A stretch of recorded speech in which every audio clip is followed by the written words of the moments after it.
C'est bon? Allez. La une, Joël Baltz. Bonsoir à tous.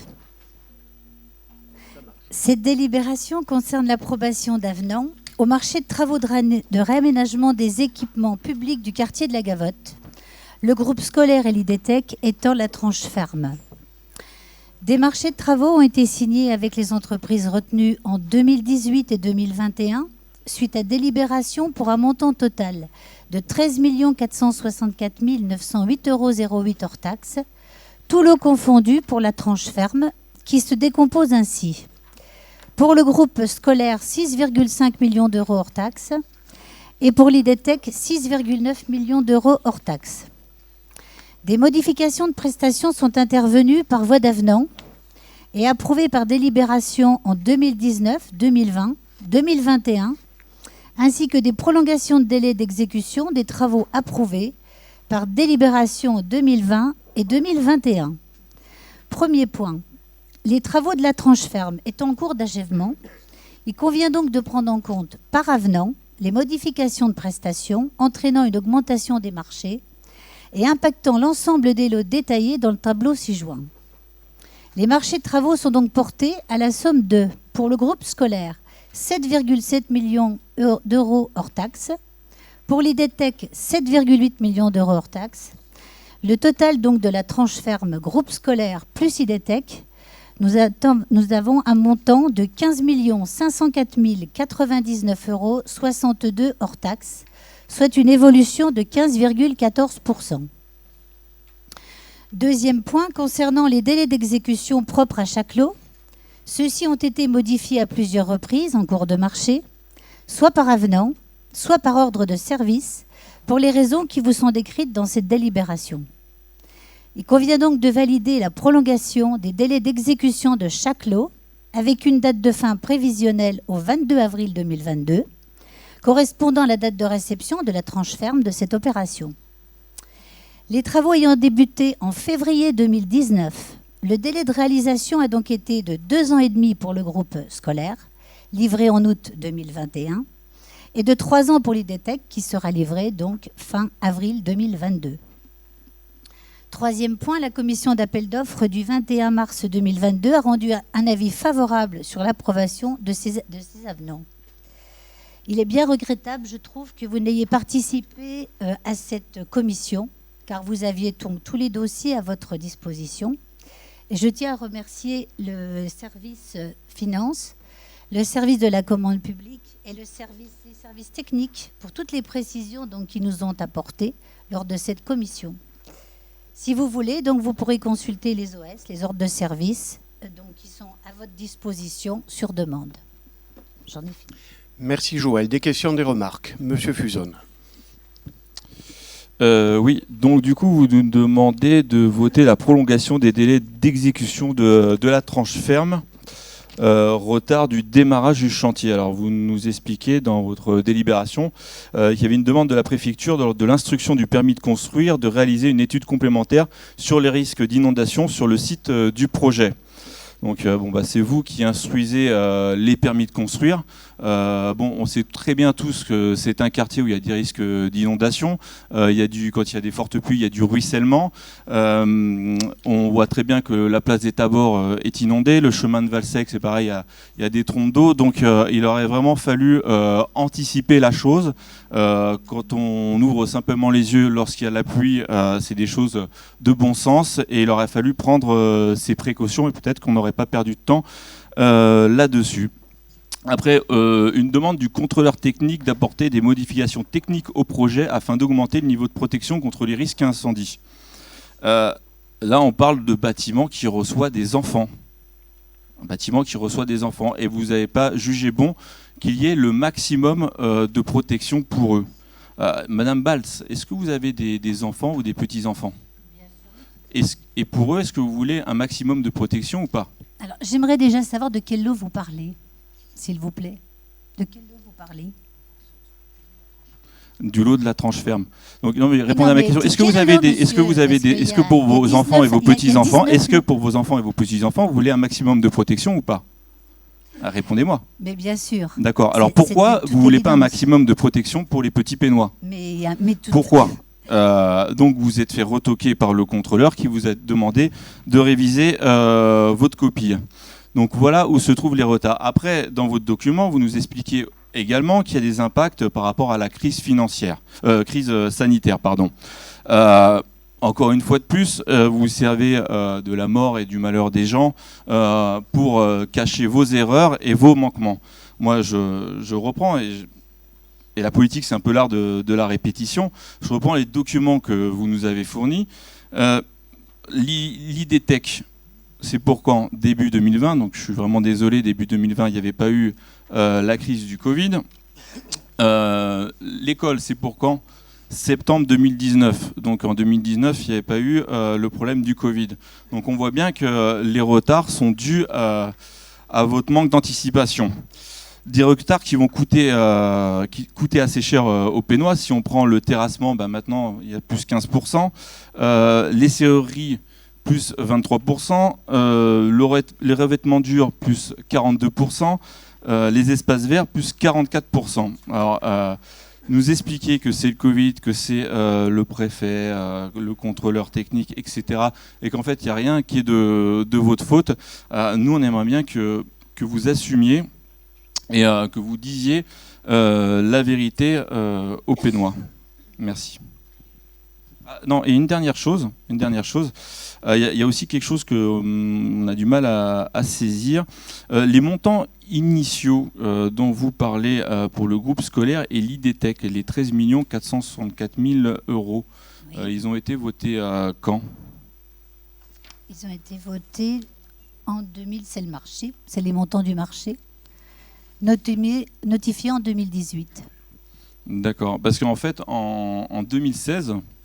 on avait voté un montant de 13 692 000 euros. J'ai la délibération pour, en effet, le groupe solaire, l'IDTech, la crèche, le restaurant et les espaces verts.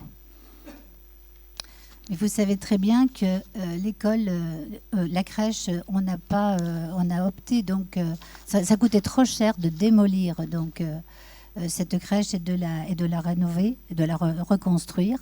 Donc c'est pour ça que le projet a été abandonné. Il y a un marché de crèche qui est donc lancé. Vous répondrez globalement si vous voulez bien. Y a-t-il d'autres questions? Madame, oui, je vous en prie. Oui, Madame Bals, pouvez-vous m'expliquer et m'éclairer sur les montants indiqués dans le lot 17, puisque vous voulez l'exactitude des lots? Nous les avons effectivement analysés. Et nous sommes étonnés parce que la tranche ferme annoncée aujourd'hui est de 506 861,48 hors taxe. Or, le dernier avenant que nous avons validé, enfin, nous on y était contre, mais qui est passé en conseil municipal en janvier 2021, était d'un montant du 330 035 euros hors taxe. C'est la délibération 24-21 du 28 janvier 2021. Je ne retrouve pas ce chiffre et je ne comprends pas ce montant sur ce lot 17 qui est du mobilier de l'agencement qui me parlait, avec un écart important entre les 330 et les 506 auxquels nous aboutissons aujourd'hui. Il me semble qu'il y a une erreur sur ce tableau. Le lot 17, moi j'ai un avenant qui est en moins, qui est à moins 12 406,20 € hors taxe. Mais on était sur un montant de 330 000 en janvier 2021 et aujourd'hui vous aboutissez à un montant ferme de 506. Il y a un écart de 180 000 € qui ne me semble pas justifié, et en tout cas pas justifié au sein du conseil municipal. Écoutez, les aspects point par point doivent être abordés en commission. On prend bonne note de la question que vous posez. Je ne siège pas en commission. Donc non, mais c'est votre droit de ne pas venir. On ne peut pas reprendre. On a eu 150 offres de OS pendant ces derniers temps. On ne peut pas les éplucher un par un lors d'un conseil municipal. Alors, si vous permettez, je vais répondre globalement, y compris à M. Fusone, bien évidemment. Bah oui, je vais vous donner raison. Je ne suis pas satisfait de l'avenant, de l'évolution. Voilà. Il est évident que quand on part sur des marchés aussi complexes et des travaux aussi complexes, on a toujours ce genre de mésaventures, malheureusement. Vous savez, je vais vous raconter une anecdote. Maintenant, je suis vieux, mais j'ai été jeune, comme vous, fringant, agressif. Maintenant, je me suis calmé. En 2001, lorsque j'ai été élu, je suis arrivé les poings tout faits à ce genre de réunion, pas que celle du conseil municipal, en disant « avec moi, il n'y aura plus d'avenant ». Ben, c'était très présomptueux. Ben, tiens, il y a Baroni dans le public qui s'en souvient. C'était très présomptueux parce que malheureusement, ça ne marche pas comme ça. Alors, je voudrais quand même faire une synthèse importante, de taille. Il y a deux types d'avenants dans ce genre de projet. Les avenants qui viennent de la maîtrise d'ouvrage, c'est-à-dire de nous, et en particulier l'adaptation de la vidéoprotection à ce nouvel équipement. Ça, c'est nous qui l'avons demandé. Après, la querelle que vous avez faite à Madame Baltz sur les questions de sécurité, si elle avait des enfants, des petits-enfants, et est-ce qu'elle mettrait... Bon, c'est votre façon de présenter les choses. Sauf que c'est pas exactement comme ça que ça se passe. Bon, vous n'avez pas encore l'habitude, vous n'avez jamais été aux responsabilités d'un chantier comme ça. Dans un chantier comme ça, il y a une maîtrise d'ouvrage, c'est la mairie. Et les gens qui suivent le chantier avec des connaissances administratives, juridiques, techniques. Nous avions, là elle est partie au SDIS, mais enfin nous avions une directrice des services techniques qui était en charge proprement dite de ce chantier sous l'autorité du DGS qui est Philippe Gallo. Il y a ensuite la maîtrise d'œuvre, c'est l'architecte. Et puis il y a le bureau de contrôle. Il s'avère que sur un chantier comme ça arrive, hélas assez souvent, et moi, croyez-moi, en 20 ans, ce n'est pas la première fois, entre la maîtrise d'œuvre et le bureau de contrôle, ça ne se passe pas bien. Donc, inutile de vous dire qu'il n'est pas question de transiger de la moindre des façons sur un problème de sécurité incendie, de la moindre des façons. Et d'ailleurs, que je sache, et ça vous oubliez de le dire, donc il faut quand même un peu de, comment dirais-je, d'honnêteté intellectuelle. Je rappelle quand même que l'école de la Gavotte que nous avons ouverte, on l'a ouverte après validation de la commission de sécurité. Donc qu'il ait fallu des adaptations, que ce soit en termes de sécurité ou autre, c'est vrai et je le regrette profondément. La seule chose que je remarque, et je conclurai là-dessus, c'est que d'ici quelques années, quand tous les problèmes seront derrière, parce qu'il y en a encore des problèmes sur des chantiers comme ça, il y a toujours des imperfections qu'on a du mal à combler, on se souviendra qu'on a essayé de faire pour le quartier de la Gavotte et justement pour les Pénois un aménagement qui fait que ce quartier se transforme. Alors après, des imperfections, non, c'est la faute à personne, c'est la nôtre. Et si ça vous fait plaisir, c'est la mienne. Il y a toujours des imperfections sur des chantiers comme ça. Que la maîtrise d'ouvrage, que ce soit la mairie, que ce soit le département, que ce soit la région, c'est toujours la même histoire. Et bien entendu, c'est extrêmement regrettable. Et je rejette la faute sur personne. Un point quand même. Le solide bon sens que vous mettez en avant, très bien. Les questions d'inondabilité sur la commune, je les connais par cœur. Commune, je la connais par cœur, même si ça vous fait plaisir de vous dire que je ne dors plus sur la commune. Comme ça vous évite de le dire, je l'ai dit en premier. Voilà. Donc, concernant l'inondabilité, effectivement, du chemin de Valsec, je rappelle quand même que c'est moi, je n'ai pas peur de parler du coup à la première personne, qui ai mis en place 2 bassins de rétention. Un sur Giono, un sur la campagne, je ne sais plus comment elle s'appelle, enfin en dessous. Et que du coup, ceux qui viennent du bassin versant des Amandiers, que vous connaissez puisque vous y habitez, aujourd'hui est maîtrisé. Qu'est-ce qui s'est passé? Il s'est tout simplement passé qu'il y a eu de nouvelles mises au point, parce que la réglementation évolue sans cesse et rarement pour nous aider, avec ce qu'on a appelé le porter à connaissance des égalades. Se porter à connaissance des égalades, ce n'est pas du tout une lubie, ou c'est tout simplement une réglementation que les services de l'État, de la DDTM, ont apportée en plus et qui sont arrivés en cours de route. L'inondabilité, M. Fuzon, vous briguez d'être à des responsabilités, il faut que vous le sachiez. C'est pas au doigt mouillé que ça se fait. C'est le cas de le dire. C'est le cas de le dire. Et j'en veux pour preuve que le PPRI, qui d'ailleurs n'a jamais été écrit par les services de l'État, mais dont nous avions fait les études nous-mêmes, le PPRI a classé en zone inondable des zones où on n'a jamais vu une goutte d'eau de trop, et à l'inverse, a laissé passer des choses qui n'existaient pas. C'est exactement ce qui se passe avec le bassin versant des Égalades. Voilà, j'ai voulu être un peu technique pour vous faire quand même, je finis, vous faire comprendre que les dossiers, je les connais, et que c'est pas en me disant, ah ben, vous voyez, il pleut, il y a des inondations, vous en tenez pas compte. Malheureusement, ça se passe pas comme ça. Voilà. Et madame, je suis tout à fait d'accord pour vous donner tous les éléments. Après, vous savez, je connais la vie, c'est pas facile d'être dans l'opposition, je le reconnais. Je l'ai été en d'autres lieux. Vous venez pas aux commissions. Moi, j'en parle même plus de ça. Mais les points précis, je suis le premier à le reconnaître, je les ai pas en tête. On peut toujours trouver un OS qui est bizarroïde. Donc, n'hésitez pas, et ça vaut à tout le monde, de faire remonter des points que vous auriez mal compris, et je me ferai un devoir que de vous les faire passer.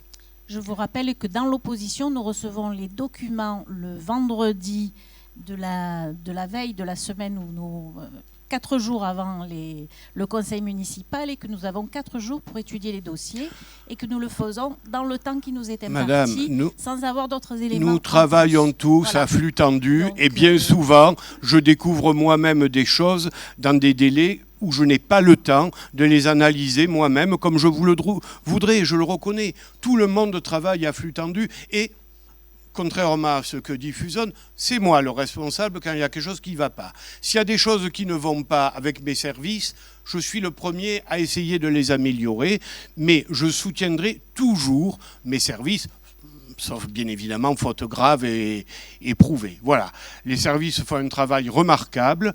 Ce gros dossier du quartier de la Gavotte était un dossier très ambitieux. Vous êtes en droit de dire trop ambitieux. Pour moi, compte tenu du monde dans lequel nous vivons, de l'environnement dans lequel nous sommes, c'était quelque chose d'essentiel pour moi d'améliorer le quartier de la Gavotte. Et vous savez, améliorer le quartier de la Gavotte, ça ne se fait pas en claquant dans les doigts avec des yakas et des faucons. C'est des investissements lourds qui se feront au fil des années, bien après moi sans doute. Cet équipement est un équipement auquel je tenais beaucoup parce que je pense qu'il apporte beaucoup aux habitants de la Gavotte et pas seulement. Alors, les imperfections, M. Fuson, je les reconnais et je les assume et je les regrette. Madame Coche. Oui, bonsoir à tous. Donc, sur ce projet, je parlerai moins de fautes que de responsabilités. Pas pour mettre en cause qui ou quoi, mais pour justement respecter un contrat. Comme vous le dites, dans un projet aussi ambitieux, aussi grand que celui-ci, il y a énormément de facteurs de risque. Énormément de facteurs de risque sur le développé du projet, tant en termes de construction qu'en termes de surprises, y compris les surprises liées au changement de conditions sur les réseaux d'eau, sur les PPRI, sur tout cela, on est d'accord. Néanmoins, le maître d'ouvrage donne une commande au maître d'œuvre. Et dans cette commande, un certain nombre de points sont demandés au maître d'œuvre, ce qui transfère la responsabilité de la commande, donc notamment en termes de sécurité, du maître d'ouvrage au maître d'œuvre, ce qui permet donc au maître d'ouvrage d'entacher la responsabilité du maître d'œuvre en cas de défaillance afin de ne pas avoir à payer un surplus. Telle est la question en fait, l'orientation de cette question sur la responsabilité notamment liée à la sécurité. Non, il n'y a pas de problème d'insécurité à l'école de la Gavotte, je le répète. Alors, de façon globale, ce que vous venez de dire, excusez-moi, mais tout responsable est parfaitement au courant. Je suis parfaitement au courant, bien heureusement, que le maître d'ouvrage, c'est-à-dire la mairie, se retournera contre le maître d'œuvre en cas de difficulté. Et pour être clair, non pas pour des problèmes de sécurité, mais pour des problèmes financiers, et ne vous en déplaise en particulier liés à la crise du Covid, les entreprises ont perdu de l'argent et nous irons certainement au contentieux. Vous savez, Madame Coche, je vais vous dire un truc. Ça, c'est peanuts Moi, j'ai vécu une catastrophe dans ce domaine et je n'ai pas de gêne à le rappeler. C'est la piscine du Jas de Rhodes. Piscine du Jas de Rhodes, là aussi, j'ai tout assumé de A à Z. Bon, ça c'est bien fini. Mais à un moment donné, vous savez que le contentieux n'a toujours pas été porté. Hein, ça fait 15 ans. C'est ça aujourd'hui. Mais tous les chantiers, tous. Alors vous me direz, les autres, on s'en fout. Et vous avez raison. Moi, je m'en fous pas. Mais je fais vraiment comme il est possible de faire. Et croyez-moi, j'étais encore sur le... Bon, l'école, il y a des imperfections. Bon, enfin, c'est fini. J'étais sur l'IDTech il n'y a pas plus tard qu'une petite semaine pour aller voir 2 ou 3 points qui pourraient mériter toute l'attention à la fois de la maîtrise d'ouvrage, c'est-à-dire de moi-même, de la maîtrise d'œuvre, c'est-à-dire des archis, des entreprises, mais aussi, et elle aura lieu dans 3 semaines, 1 mois, de la commission de sécurité. Croyez-moi, je suis attentif à ces choses-là. Et que bien évidemment, je prends ma part de responsabilité, comme vous l'avez dit, mais il faudra aussi que chacun prenne la sienne, que ce soit les entreprises, et je pense à 1 ou 2 en particulier, comme les architectes. C'est la règle. Ah, c'est sûr que c'est un chantier complexe. Donc vous nous dites qu'aujourd'hui, un contentieux est envisagé contre le maître d'œuvre sur les retards de ce chantier et sur les modifications effectuées qui ont engagé un surcoût. Il risque effectivement d'y avoir un contentieux sur ces chantiers. Bien. Effectivement.